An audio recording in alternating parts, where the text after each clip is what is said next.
ನಿನ್ನೆಯ ಘಟನೆಯನ್ನು ನಾನು ಖಂಡಿಸ್ತಾ ಇದ್ದೀನಿ.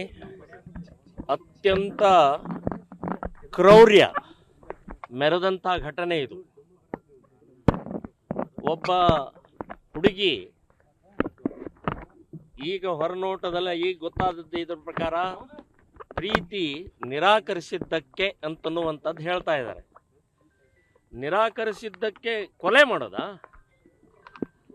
ಕೊಲೆ ಅನ್ನುವಂಥದ್ದು ಇಸ್ಲಾಂನಲ್ಲಿ ಸಹಜವಾದಂಥ ಪ್ರವೃತ್ತಿ ಆಗಿದೆ. ಗದಗಿನ ಹುಡುಗಿಯನ್ನು ಕೂಡ ಒಬ್ಬ ಆಟೋ ಡ್ರೈವರ 23 ಬಾರಿ ಚಾಕುವಿನಿಂದ ಇಟ್ಕೊಟ್ಟಿದ್ದ. ಇದೇ ರೀತಿಯ ನಿರಂತರವಾಗಿ ಇವತ್ತು ಕಾಲೇಜ್ ಆವರಣದೊಳಗಿದೆ ಅಂದರೆ ಸುರಕ್ಷತೆ ಇಲ್ಲ ಅನ್ನುವಂಥ ಭಯದ ವಾತಾವರಣವನ್ನು ಸೃಷ್ಟಿ ಮಾಡಿದರು. ಇವತ್ತು ವಿದ್ಯಾರ್ಥಿನಿಯರಿಗೆ ಕಾಲೇಜ್ ಒಳಗಡೆನೂ ನಮಗೆ ಭದ್ರತೆ ಇಲ್ಲ, ಹೊರಗಡೆನೂ ಭದ್ರತೆ ಇಲ್ಲ ಅಂತನ್ನುವಂಥ ವಾತಾವರಣ ಸೃಷ್ಟಿಯಾಗಿದ್ದು ಈ ಘಟನೆಯಿಂದ ಗೊತ್ತಾಗತ್ತೆ. ಇನ್ನೊಂದು ವಿಶೇಷವಾಗಿ ಈ ಘಟನೆಯಲ್ಲಿ ICS ಮಾದರಿಯಲ್ಲಿ ಅವನು ಚಾಕು ಹಾಕಿದ್ದಾನೆ ಇದಕ್ಕೆ ಕುತ್ತಿಗೆಗೆ. ಅಂದರೆ ಇದೆಲ್ಲೋ ಒಂದು ಕಡೆಗೆ ತರಬೇತಿ ಪಡೆದಿದ್ದಾನೋ ಏನೋ ಅಂತನ್ನುವಂಥ ಇದೆ. ಇನ್ನು ಸೌದತ್ತಿ ತಾಲೂಕಾ ಮುನ್ನೋಳ್ಳಿಯವನು ಇವನು.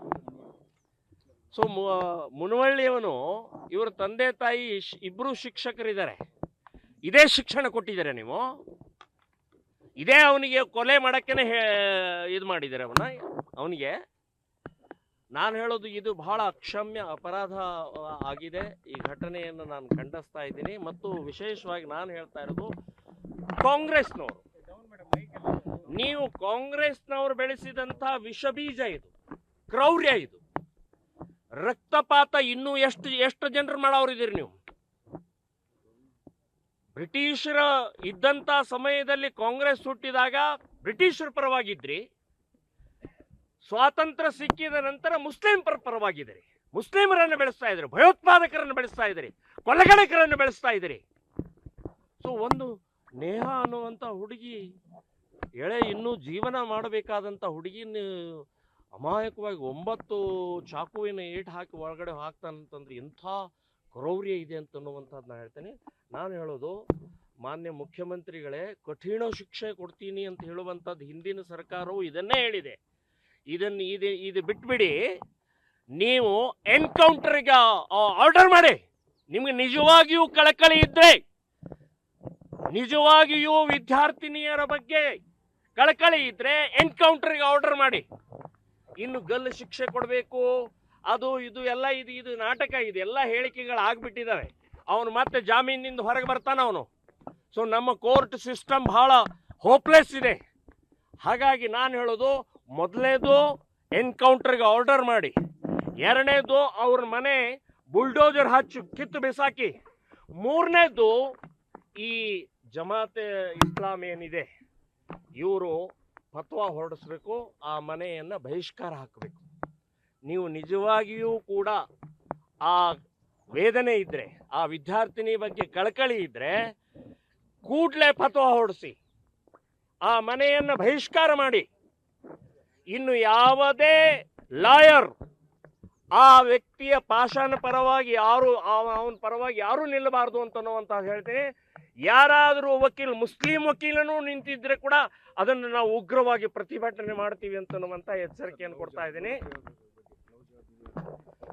ಲವ್ ಜಿಹಾದನೇ ಇದು. ಲವ್ ಜಿಹಾದ್ ಜಿಹಾದ್ ಅಂದರೆ ಯುದ್ಧನೇ ಮಾಡಿದಾನೆ ಅವನು. ಧರ್ಮಕ್ಕಾಗಿ ಯುದ್ಧ ಮಾಡಿದ್ದಾನೆ. ಧರ್ಮಕ್ಕಾಗಿ ಮತಾಂತರ ಮಾಡಿ ಆ ಹುಡುಗಿನ ಲವ್ ಮಾಡ್ಕೊಂಡು ಅವನು ಮತಾಂತರ ಮಾಡುವಂಥ ಪ್ರಕ್ರಿಯೆ ನಡೀಲಿಲ್ಲ ಅಂತ ಅಂದ್ಕೂಡಲೇ ಇದಕ್ಕೆ ಉತ್ತರವನ್ನು ಅವನು ಕೊಟ್ಟಿದ್ದಾನೆ. ಲವ್ ಜಿಹಾದ್ ಪ್ರಕರಣನೇ ಇದು, ಇದರಲ್ಲಿ ಎರಡನೇ ಮಾತಿಲ್ಲ. ಎಲ್ಲಿವರೆಗೆ ಕಾಂಗ್ರೆಸ್ ಇರುತ್ತೆ ಅಲ್ಲಿವರೆಗೆ ಈ ಕ್ರೌರ್ಯ ಇರುತ್ತೆ ಮುಸ್ಲಿಮರದ್ದು. ಇದು ಸ್ಪಷ್ಟವಾಗಿ ತಿಳ್ಕೊಳ್ಬೇಕು. ಕಾಂಗ್ರೆಸ್, JDS, BJP ಅಲ್ಲ, ಅವರಿಗೆ ಕಾಫಿರ್ರು. ಯಾರ್ಯಾರು ನಾನ್ ಮುಸ್ಲಿಮ್ಸ್ ಇದ್ದಾರೆ ಅವರೆಲ್ಲರೂ ಕಾಫಿರು. ಅಲ್ಲಿ ಪಕ್ಷ ಜಾತಿ ಯಾವುದು ಬರುವುದಿಲ್ಲ ಅಂತ ಅನ್ನೋದು ಈ ನೇಹಾದ ಕೊಲೆ ಹಿನ್ನೆಲೆಯಲ್ಲಿ ಅರ್ಥ ಮಾಡ್ಕೊಳ್ಬೇಕು. ಅಖಂಡ ಶ್ರೀನಿವಾಸ ಮೂರ್ತಿ ಬೆಂಗಳೂರಿನಲ್ಲಿ ಮನೆಯನ್ನ ಒಬ್ಬ MLA, ಕಾಂಗ್ರೆಸ್ MLA, ದಲಿತ MLA ಮನೆಗೆ ಬೆಂಕಿ ಹಚ್ಚಿದರು.